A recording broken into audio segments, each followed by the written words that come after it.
میت کی طرف سے قربانی کی جا سکتی ہے یا نہیں، ہر سال اس مسئلے کو بتایا جاتا ہے۔ میرے بھائیوں، میں نیچے اڈے پر بیٹھا ہوا تھا، یہ ہمارے وکیل بابا ہیں، مولانا عبداللہ صاحب ہیں، اور اسلم جو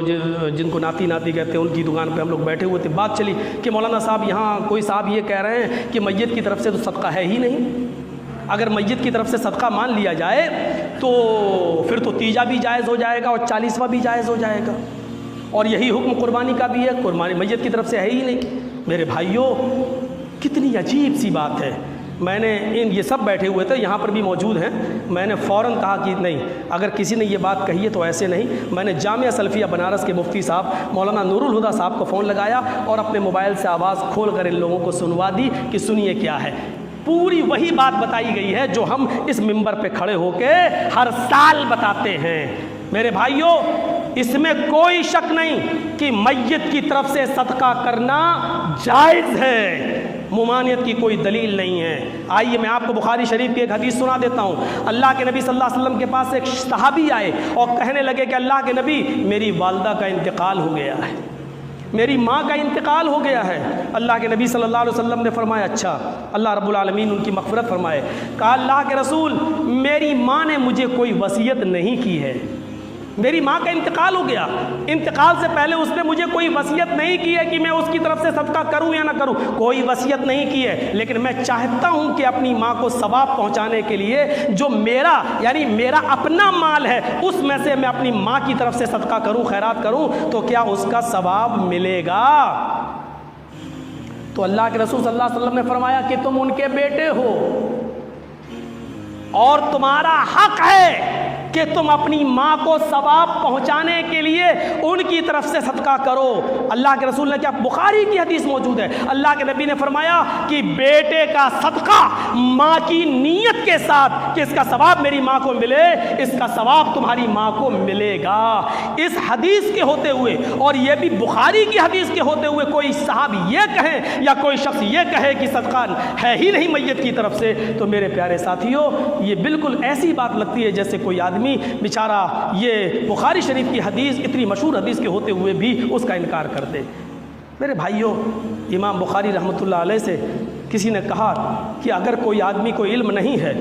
کسی مسئلے کا اور وہ بتا دیتا ہے، تو کہا امام بخاری رحمۃ اللہ علیہ نے علم نہیں ہے اور بتا دیتا ہے اور وہ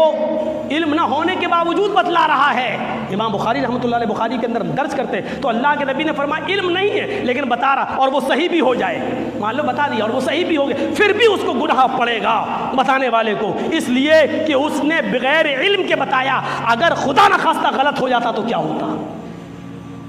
امام مالک رحمۃ اللہ علیہ، دنیا میں بہت بڑے بڑے مشہور 4 امام گزرے، امام ابو حنیفہ، امام شافعی، امام مالک اور امام احمد ابن حنبل رحمہم اللہ، اللہ ان سب پر اپنی رحمت فرمائے۔ تو میرے بھائیوں، امام مالک رحمۃ اللہ علیہ جو مدینے میں جب تک زندہ رہے مسجد نبوی میں بچوں کو پڑھاتے رہے، درس دیتے رہے، لوگوں نے پوچھا کہ تم چپل پہن کر کیوں نہیں آتے ہو؟ میں نے مدینے میں تمہیں دیکھا ہے کہ کبھی جوتے اور چپل نہیں پہنتے ہو، پورے مدینے میں بغیر چپل کے رہتے ہو۔ تو امام مالک نے یہ جواب دیا تھا کہ میں جوتے یا چپل پہن کر اس مقدس زمین کو کیسے روندوں،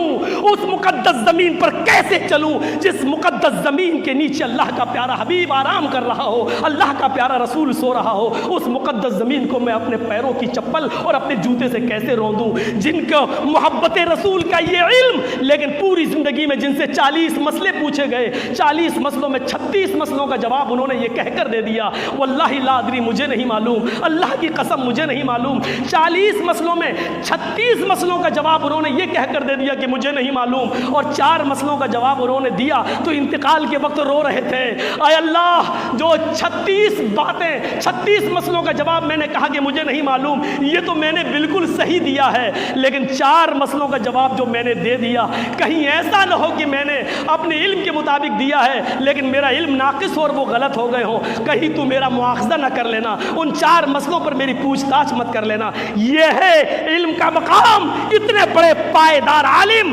اتنے بڑے علامہ اور اتنے بڑے امام، لیکن 4 مسئلے بتائے، لیکن اس پر بھی انتقال کے وقت رو رہے کہ اللہ ہمارا اس پر مواخذہ نہ کر لے۔ میرے پیارے ساتھیوں، اس میں کوئی شک نہیں کہ میت کی طرف سے قربانی نہیں ہے۔ میں مانتا ہوں لیکن میں نے میت کی طرف سے قربانی کبھی بتایا ہی نہیں ہے، میں نے میت کی طرف سے صدقہ بتایا ہے۔ جیسے ماں کی طرف سے صدقہ کیا جا سکتا ہے، ایسے ہی میت کی طرف سے صدقہ ہے۔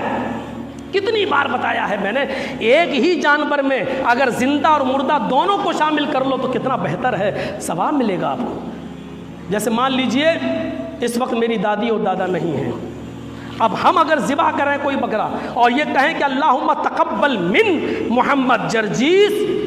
و آل جرجیس یا وہ اہل بیتی ہی، اللہ اس کو میری طرف سے اور میرے پورے گھر کی طرف سے قبول فرما لے، اور اللہ میرے اسی جانور میں میرے دادا اور دادی کو بھی شامل فرما لے، اس کا ثواب ملے گا۔ تو اور ان کے علاوہ بھی جتنے لوگوں کو ہم شامل کرنا چاہیں، اللہ کی قسم ثواب میں ایک ذرہ برابر کمی نہیں ہوگی، اللہ رب العالمین سب کو برابر ثواب دے گا، اور اس کا گوشت آپ کھا بھی سکتے ہیں اور بانٹ بھی سکتے ہیں۔ یہ سب سے اچھا طریقہ ہے۔ اللہ کے رسول 2 جانور ذبح کر رہے ہیں، بخاری کی حدیث موجود ہے، ایک جانور پر کہ اللہم تقبل من محمد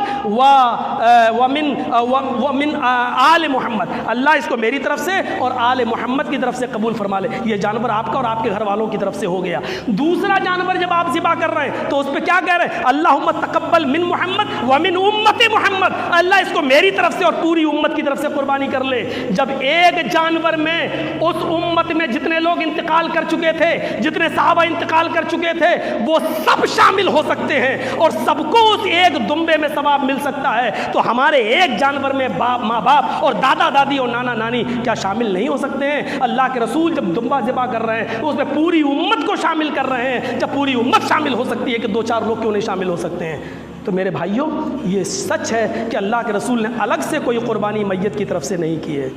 لیکن میت کی طرف سے قربانی جائز ہے اگر اس میں زندوں کے ساتھ ساتھ مردوں کو بھی شامل کر لیا جائے۔ لیکن میت کی طرف سے اگر آپ الگ سے چاہتے ہیں کہ نہیں میرے باپ کو الگ سے ہم پورا ایک جانور ان کی طرف سے کر رہے ہیں، تو پھر آپ کو قربانی کرنے کے بعد صدقہ کرنا پڑے گا، اس کا پورا گوشت بانٹنا پڑے گا، اس کا پورا گوشت تقسیم کرنا پڑے گا، اور ثواب صرف آپ کے باپ ہی کو ملے گا، جس کی نیت کریں گے اسی کو ملے گا، پھر آپ کو اس میں ثواب نہیں ملے گا۔ اس لیے بہتر یہ ہے کہ آپ کے پاس 2 جانور ہوں یا 3 ہوں، سب میں آپ یہ کہیے کہ اللہ اس کو میری طرف سے اور میرے گھر والوں کی طرف سے، اور اسی میں آپ نیت کر لیں دل میں، سب کا نام لینا ضروری نہیں، نیت کر لیں میرے باپ کو، میرے دادا کو، میرے نانا کو، میری نانی کو، میرے پوتے کو، فلاں کو اس کو شامل کر لیں، اور اس کا ثواب ان سب کو ملے گا۔ اس میں فائدہ کیا ہے؟ آپ گوشت کھا بھی سکتے ہیں اور بانٹ بھی سکتے ہیں، اور اس میں فائدہ کیا ہے؟ اس میں صرف یہ کہ جب آپ اپنے باپ کی طرف سے یا ماں کی طرف سے کر رہے ہیں تو پھر پورا کا پورا گوشت تقسیم کرنا پڑے گا،